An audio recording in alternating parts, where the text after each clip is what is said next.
Thank you everyone for attending today's webinar. And we will go ahead and get started. So during the course of my professional career, I've had the opportunity to serve in a number of roles related to software development and project management. These range from software and application development to project management to managing PPM products to serving senior roles within enterprise and IT PMOs. So I've been able to see firsthand what's required to get a project done, the common pitfalls projects face when it comes to being successful in meeting objectives, and what information is needed to report upwards to senior leadership as well as business stakeholders and sponsors. Technology in terms of tools and collaboration has come a long way in the last decade to make it easier for project and program managers to know what's going on with their project and to make it easier to report status.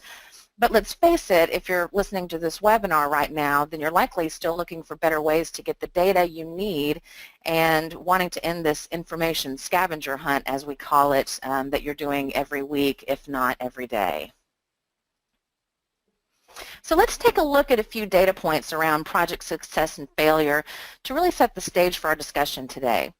When you think about the staggering statistic around cost overruns, failure to meet goals, failure to get the proper executive buy-in, there's no wonder that now more than ever we need better visibility to our project progress so that we can become less reactive and more proactive. As you're reading through these, you're probably nodding your head in agreement that at least one of these has applied to you or your organization at some point. What's most interesting is that even with the rise in technology and software capabilities to help you manage schedules and quality, resource utilization, etc., that there are still significant disconnects that stand in the way of projects being successful, as well as the teams that work on those efforts. So let's take the example of the last statistic here where 57% of projects fail due to a mere breakdown in communications. Now, this illustration is a prime example, and honestly probably my favorite, of the impact of poor communications between project teams and how it affects the final deliverable. As you start from the top and look through each step in the software development lifecycle, you can see that communication, whether verbal or technological, is critical to ensure the objectives of the project are met and everyone stays on the same page. When you don't have communication between tools and teams, in this case, lots of assumptions are made and requirements are grossly misinterpreted. So when those requirements are missed and customers don't get what they asked for, this leads to damaged relationships, lack of trust. It could impact revenue on some projects, and ultimately the project is set up for failure. So if you look at this picture and could identify a few of those key breakdowns that, if eliminated or automated, could help to better meet the end goal, what would they be? Well, a simple use case might be, first of all, demand capture, clearly identifying what the business is requesting in their own words so that collaboration and elicitation can occur to make sure that that full understanding is met. Another one might be requirements traceability, so taking the business demand, or the ask, as it were, and then decomposing it into specific measurable features that testers can test from, the business can validate, and ultimately that the project will deliver. But note, there needs to be some sort of tie-in between these activities in order to make traceability even possible. And then another piece that you might identify is quality assurance. We need the ability to track any defects that come up, relate those back to the feature that was developed, and ensure what is being delivered is actually what the customer asked for. Again, we need that tie-in to the other activities in the life cycle in order for that to happen. With these integration points in place, you're then better positioned to have a happy customer and ultimately a successful delivery. Another cause for project failure stems from the lack of true end-to-end visibility across the entire SDLC. While it's seemingly, why is it seemingly impossible to achieve that? Well, organizations have silos of teams and disciplines, and each of those silos likely has their own best-of-breed tool to enable them to do their job effectively, such as project management, requirements, and ticketing, to name a few. Now, there's nothing wrong with having best-of-breed tools because those teams will have all the functionality they need at their fingertips in order to perform. The problem for project managers and PMOs in particular is that your vital information is also siloed in these tools, and it's nearly impossible to get full visibility into your process without significant effort like running reports, doing dual entry of data in multiple tools, merging spreadsheets, etc. So as a result, governance becomes nearly impossible as well if you don't have the most real-time and accurate picture of where these projects are. When you add multiple disciplines such as Agile, Lean, Waterfall, and SAFe, it's difficult to even get the full picture of each individual discipline.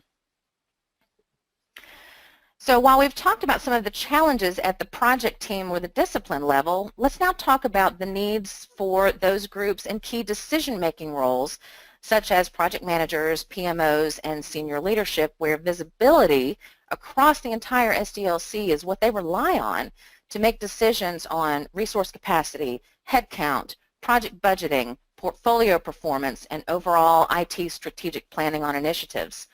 While each best-of-breed tool likely has its own individual reporting capabilities, that reporting doesn't usually include upstream and downstream data from your process without significant manual effort to consolidate that data. Now, project management tools store project-specific data. Requirements tools store requirement-specific data. Ticketing tools only store support-related data, and so on. The reporting of these decision makers usually, what they desire is usually visual and statistic in nature, but as is usually the case with IT leadership in particular, you better always be able to drill down into the red, into the details to answer the questions like why is this red, or what features are causing the schedule to slip, or what is driving this KPI, etc. Can you do this today without initiating a massive data reporting fire drill while working in separate tools across your SDLC? Well, it's difficult. It's truly difficult to ensure you have a foundation by which you have full cross-tool visibility to the software lifecycle. So what can be done to address some of these challenges?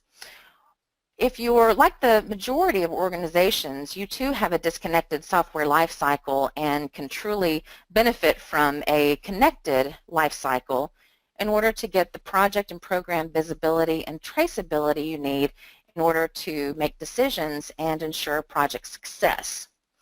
So the first step is to identify the various tools and data repositories in your environment that are touched during the course of a project or that contain key pieces of information you need for status reporting. Now, this is an example of a software lifecycle architecture diagram that we can produce for you in order to talk through and identify where your points of disconnect are and what makes most sense to flow together. And if you're interested in us helping you put one of these together, just go to our website at tasktop.com, send us a request, and we can work with you on that. So once we have your connected software lifecycle architecture diagram in place, we can identify your ideal process flow through your lifecycle. You can start reaping the benefits of having that visibility and full traceability that you may not have today, and then begin to better equip yourself to answer the questions that your PMOs, senior leadership, and business sponsors are asking. So let's now take a look at what the end state might look like. So we're going to go through an example here. So we have Paul, who spends most of his time in the PPM tool to oversee his project portfolio of projects, and he's accountable for the overall delivery of those projects. Now, Paul is also the point person for accurately capturing the needs of the business and ensuring that those needs are met at the end of the day.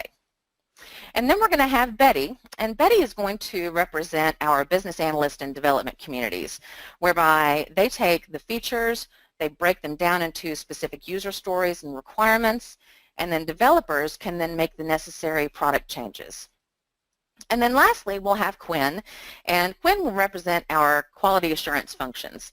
Now, Quinn's role is to take the requirements, build test cases, execute the tests, and if any defects arise, then pass them on to Betty so that they can be addressed and retested.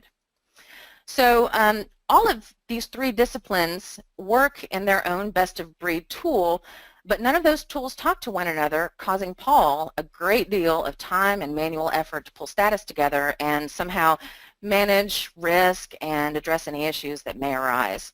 So let's see how their world is about to get much more efficient and automated in a collected, integrated environment. All right, so here we have Paul, and he is going to be working in his PPM system. In this example, we're using a tool called CA Clarity PPM. Now, Betty, in the business analyst and development world, is working in JIRA, and this is where she spends all of her time. And then finally, we'll have Quinn, who is working in the quality assurance tool where all of the testing occurs. Now, today, Paul has to gather information from JIRA and from HPALM in order to report status and progress across his entire project, and it's very manual. Paul doesn't want to have to log into JIRA and log into ALM in order to gather all of this information. So what we have now as a future state is we now have an integrated lifecycle. So what Paul can do is start to address that business demand and identify that, which is what we talked about previously. So we will create our new business feature, for example. So this is clearly identifying what the business feature is. And so we've now got some visibility into it for his particular project, which is called the New Customer Implementation Project.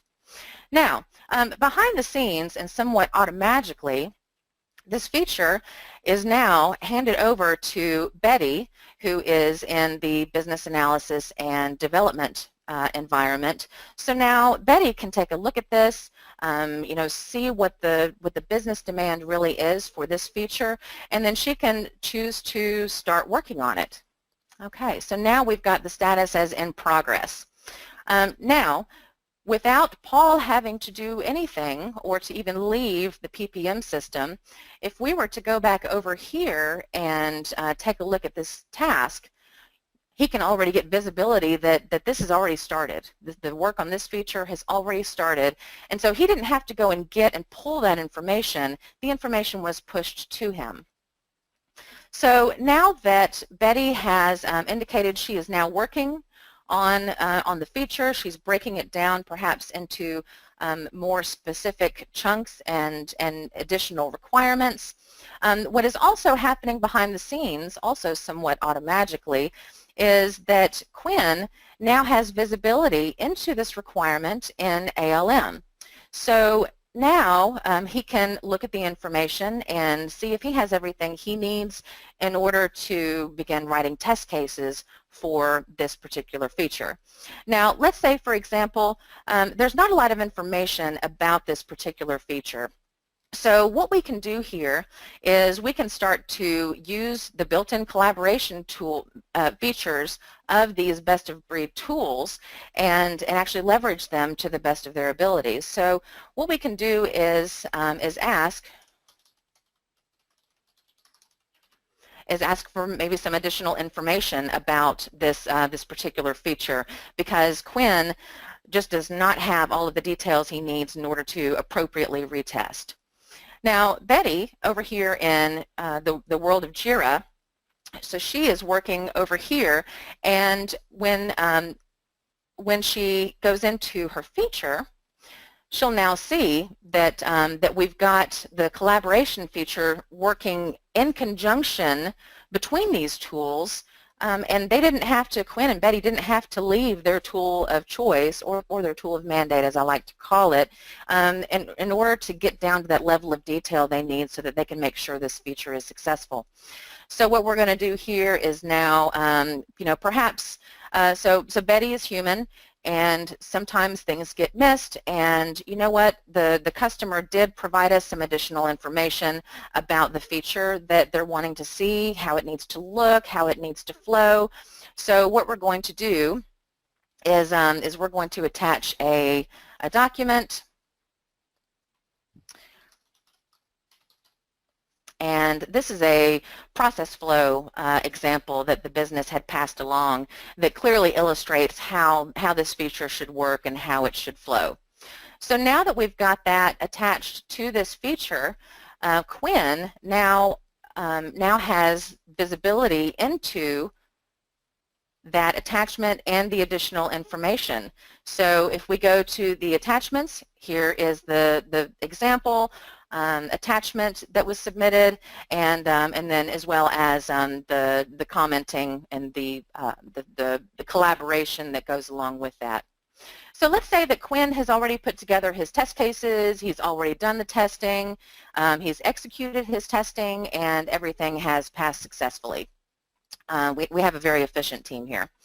So now Betty over in JIRA has full visibility into the status even of the testing of this particular feature.